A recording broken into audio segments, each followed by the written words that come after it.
স্নান শেষে আমি ঢুকে পড়লাম। পাশের ঝাউ গাছের ঝোপে ভেজা কাপড় রেখে শুকনো লাল পেটিকোট পরে নিলাম। চুল ভিজে ছিল, গামছা দিয়ে মুছছিলাম। হঠাৎ পেছনের শব্দ পেলাম, ঘুরে দেখি ঝাউ পাতার আড়াল থেকে অধিক বেরিয়ে এল, বলল, চলো বাড়ির পেছনে একটু দাঁড়াই। সেদিনের কথা কেউ জানে না। আমি অঞ্জুলা, বয়স 43। আয়নায় তাকালে এখনও নিজেকে 30-এর মতোই মনে হয়। গায়ের রং মাঝারি, চুল কাঁধ ছোঁয়া সোজা। বিয়ের পর অনেকেই বলতো, আপনি তো একদম সিনেমার নায়িকার মতো, শুনে হেসে ফেলতাম। এখন কেউ আর কিছু বলে না, আমিও শুনি না। আমরা শহরের একপাশে ছোট্ট একটা ফ্ল্যাটে থাকি। আমি, স্বামী সমরেশ আর আমাদের ছেলে অর্ক। আমি বেশিরভাগ সময় হালকা আরামদায়ক জামাকাপড়ে থাকি, যেমন পাতলা, সুতি, ম্যাক্সি। রঞ্জু নামের এক দোকানদার চোখে চোখে রাখে। মাঝে মাঝে ইঙ্গিতপূর্ণ কথা বলে, আমি কিছু বলি না। সমরেশ প্রাইভেট কোম্পানিতে কাজ করে রাতে ফিরে ক্লান্ত থাকে। আর অর্ক এখনও ছোট, 11 বছর। আমি সেজেগুজে বারান্দায় দাঁড়ালে সমরেশের নজর পড়ে না, বরং বলে, ঘুম আসছে না, একটু দূরে দাঁড়াও। মাঝে মধ্যে মনে হয়, আমি কি আসলেই খুশি? হয়তো না, ভেতরে কোথাও যেন শূন্যতা জমে আছে, কারো সঙ্গে বলা যায় না। সন্ধ্যায় রঞ্জু বলেছিল, আজকে তো ম্যাক্সির রঙের সঙ্গে ক্লিপের মিল একদম পারফেক্ট। আমি হেসে বললাম, তুমি না কসমেটিক্স বেচো না? কথা বেচো। ওর চোখে কিছু ছিল যা বহুদিন সমরেশের চোখে দেখিনি। এইসব ছোট ছোট মুহূর্তই আমাকে মনে করিয়ে দেয় আমি এখনও বেঁচে আছি, এখনও কেউ খেয়াল রাখে। ঘুমাও চলো বলেছিল সমরেশ, কিন্তু আমি ঘুমাতে পারিনি। জানালার বাইরে তাকিয়েছিলাম। কারো চোখে হয়তো আমি এখনও অনেক কিছু, কিন্তু যার চোখে চাই সেই চোখ তো বন্ধ। সকালটা ছিল একদম চুপচাপ। কাপড় ধুয়ে বারান্দায় দড়িতে দিলাম। অর্ক তখনও ঘুমিয়ে, সমরেশ অফিসের জামা পরছে। এমন সময় ফোন বাজল। স্ক্রিনে গ্রামের বাড়ি ও পাশে কাকা গলা, বৌদি গোবিন্দ কাকা আর নেই। মনটা খালি হয়ে গেল। বহুদিন দেখা নেই, তাও ওনার অস্তিত্ব ছিল বাড়ির মাটির মতোই। সমরেশ জানুল বলল, আমার যাওয়া সম্ভব না, তুমি বরং অর্ককে নিয়ে চলে যাও, খরচ আমি পাঠিয়ে দিচ্ছি। ওর গলায় অনিচ্ছার চেয়ে বেশি ছিল উদাসীনতা। পরদিন খুব সকালে ট্রেন।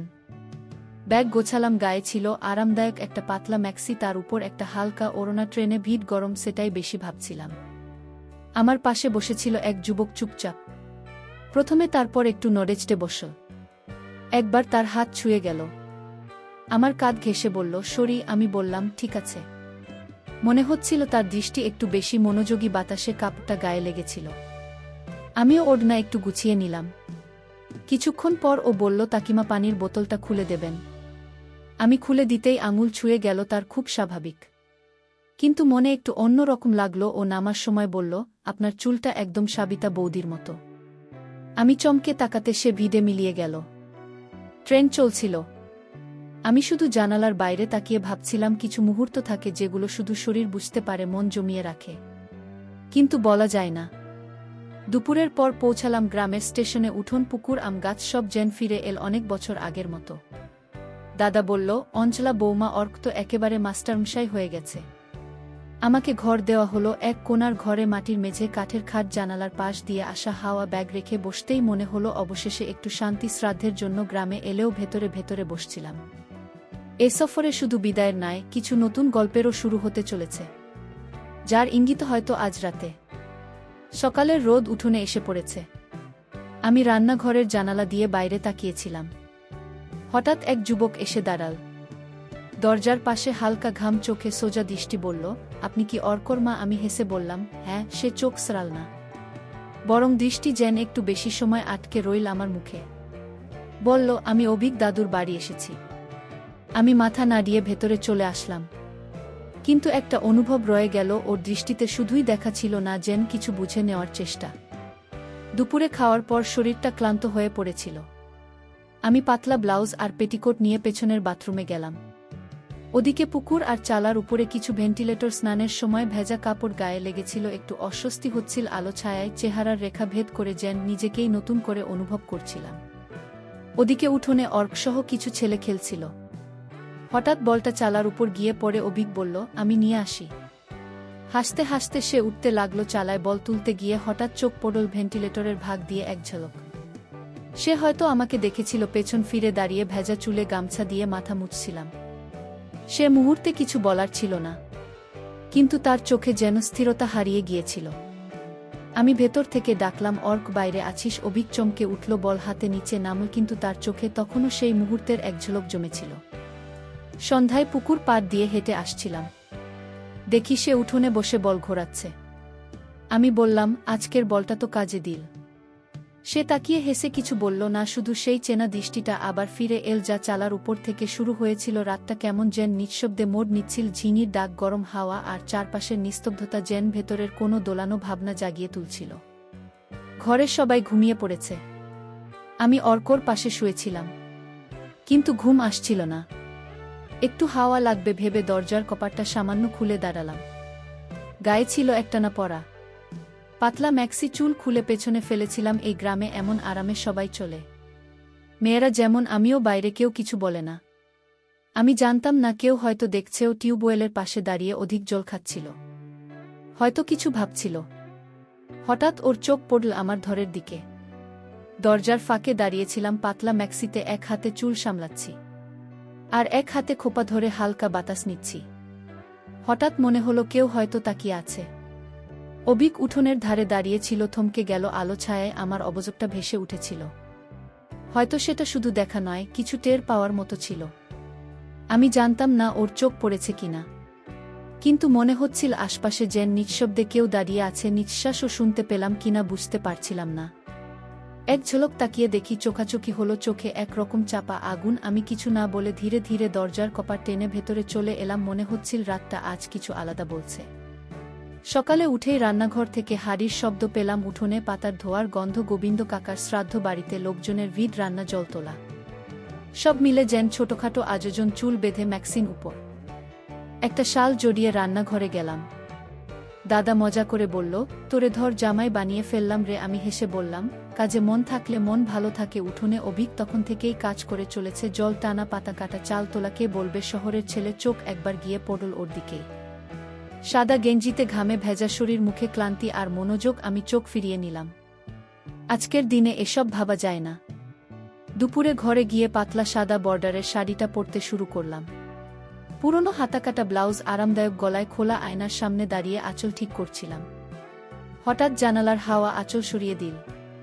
ঠিক তখন দেখি অভিক জানালার পাশে দাঁড়িয়ে হয়তো কিছু আনতে এসেছিল। আমার চোখ তার চোখে আটকে গেল। কিছু না বলে আমি আয়নার সামনে কাজল টানলাম।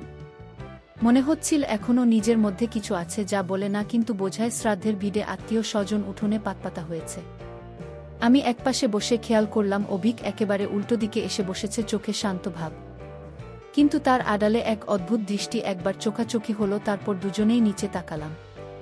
আমি পাতে ভাজা তুলে দিচ্ছিলাম, অভিকের থালায় দিতে গিয়ে হালকা করে হাত ছুঁয়ে গেল। আমার ইচ্ছাকৃত না হলেও ছোঁয়াটা যেন কিছু বলছিল। কিছু সেকেন্ড আমরা থেমে থাকলাম, তারপর আমি নিজে হাত সরিয়ে নিলাম। মনে হচ্ছিল ভেতরে কোথাও অজানা উত্তেজনা জমে আছে, না বলা না বোঝানো অনুভব। কেউ কিছু টের পেল না, কিন্তু আমরা দুজন জানলাম এই মুহূর্তটা কিছু একটা শুরু হতে পারে। সেই দুপুরটা থেকে রয়ে গেল আমাদের মাঝখানে চোখে চোখ, চুপ করে থাকা, ভেতরের অনুচ্চারিত আবেগ। শ্রাদ্ধের খাওয়া দাওয়ার পর দুপুরটা যেন এক অদ্ভুত ক্লান্তি নিয়ে শরীরে এসে পড়েছিল। ঘরের ভেতর বাতাস ঢুকছিল না, মনে হচ্ছিল যেন সবকিছু থেমে আছে। দাদা বলল, এই গরমে হাঁস মুরগিও পুকুরে বসে আছে, চল সবাই মিলে নদীতে যায়, স্নান করলে ভালো লাগবে। সবাই রাজি হয়ে জামা কাপড় আর গামছা নিয়ে রওনা দিলাম। বাঁশ বাগান পেরিয়ে নদীর দিকে। মেয়েরা পুরুষেরা সবাই জানে কে কি পরে নামবে। জালে যেন নিজস্ব একটা ছন্দ আছে গ্রামে। আমি একটু দূরে হাঁটছিলাম, দেখতে পেলাম অভিজ্ঞ নীরবে পেছন পেছন হাঁটছে, চোখে সানগ্লাস, হাতে গামছা আর একটা ছোট ব্যাগ। নদীর পাড়ে পৌঁছেই সবাই ছড়িয়ে পড়ল, মেয়েরা একদিকে, ছেলেরা আরেকদিকে। আমি শাড়ি আর ব্লাউজ গুছিয়ে পেটিকোট পরে জলে নামলাম। নদীর ঠান্ডা জল গায়ে লাগতেই শরীরটা হালকা লাগছিল, কিন্তু মনে হচ্ছিল কোথাও যেন একটা দৃষ্টি আমাকে ছুঁয়ে যাচ্ছে। চোখে চোখ পড়ছিল না, কিন্তু একটা উপস্থিতি টের পাচ্ছিলাম। অভিক একটু দূরেই ছিল, মাঝে মধ্যে সাঁতারের মাঝে বা চুল ভিজিয়ে চোখ তুললেই দেখতাম সে তাকিয়ে আছে, কিন্তু এমনভাবে যেন কেউ কিছু টের না পায়। স্নান শেষে সবাই কাপড় বদলাতে গাছের আড়ালে বা ঝোপের ভেতরে চলে গেল। আমি ঢুকেছিলাম পাশে ঝাউ ক্ষেতের মধ্যে। ঝিরঝিরে হাওয়া আর ছায়ার খেলা, ভেজা কাপড় খুলে শুকনো পেটিকোট জড়াচ্ছিলাম। তখনই হঠাৎ একটা শব্দ শুনে ঘুরে দাঁড়ায়। ঝাউ পাতার ফাঁকে দাঁড়িয়ে অভিক চুপচাপ, চোখে স্পষ্ট কিছু ছিল, মুখে কিছু না বললেও তার দৃষ্টি বলে দিচ্ছিল অনেক কথা। আমরা কয়েক মুহূর্ত চোখাচোখি করেছিলাম। তখনই অভিক বলল, কাকিমা, আপনাকে খুব সুন্দর লাগে।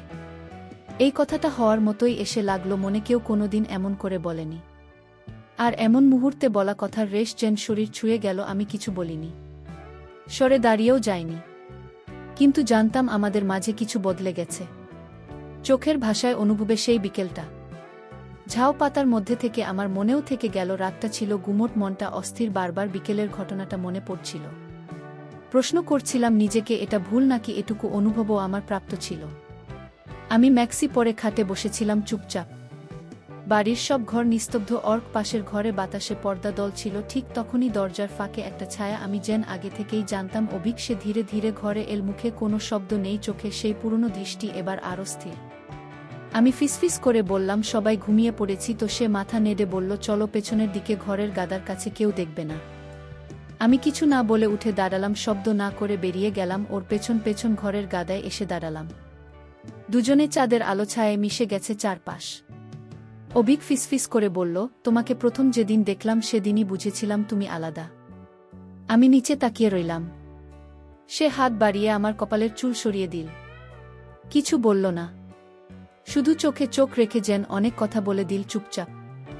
আমার ভেতরে দ্বিধা, প্রশ্ন, অথচ কোথাও যেন শান্তিও ছিল। সেই মুহূর্তটা ঠিক স্পষ্ট নয়, কিন্তু অনুভব গেঁথে গেল গভীরে। যেন এই রাত কিছু বলেছে যা দিনের আলোতে হয়তো বলা যাবে না। ওঠেনি সেটা আমি প্রথম দিনেই বুঝে গিয়েছিলাম। তোমার চোখে, বলল অভিক। আমি থেমে বললাম, তুমি তো অনেক ছোট। অভিক হালকা হাসল, কাকিমা, অনুভবের কোনো বয়স হয় না। খড়ের গাদার পাশে আমরা বসে পড়লাম। ও পাশে এসে হাত রাখল আমার হাতের কাছে। সেই মুহূর্তে মনে হচ্ছিল এতদিন ধরে যেটা মনের গভীরে রয়ে গিয়েছিল সেটা কেউ যেন হঠাৎ ছুঁয়ে দেখল। নিঃশর্তে নিঃশর্তে আমি চোখ বন্ধ করলাম। কেউ কিছু বলল না, কোনো শব্দ হয়নি, তবু মনের ভেতর কোথাও যেন একটা বন্ধন তৈরি হয়ে গেল। রাতটা নিঃশব্দ অথচ অদ্ভুতভাবে স্পষ্ট ছিল। আমি অনুভব করলাম চুপ করে কারো পাশে থাকাও গভীর ভাল লাগার মতো। ভোরের আলো ফোটার আগেই অভিক পেছনের রাস্তা ধরে হেঁটে বেরিয়ে গেল। আমি শুধু চুপচাপ তাকিয়েছিলাম। ও ফিরে তাকায়নি, আমি ডাকিনি, কারণ কিছু অনুভব মুখে বললে হয়তো তার জাদু ভেঙে যায়। সেই রাত, সেই মুহূর্তগুলো শব্দহীন, কিন্তু থেকে গেল আমার মধ্যে। ঘরে ফিরে দেখি অর্ক তখনও ঘুমিয়ে। আমি ওর মাথায় হাত বুলিয়ে দিয়ে কাপড় গুছিয়ে নিতে শুরু করলাম। আবার শহরে ফিরতে হবে, আবার চেনা সংসার, কিন্তু মন জানে এবার কিছু বদলে গেছে। দুপুরে আমরা ট্রেন ধরার জন্য রওনা দিলাম। গ্রামের রাস্তা, পুকুর, গাছপালা সব যেন নতুনভাবে দেখাচ্ছিল।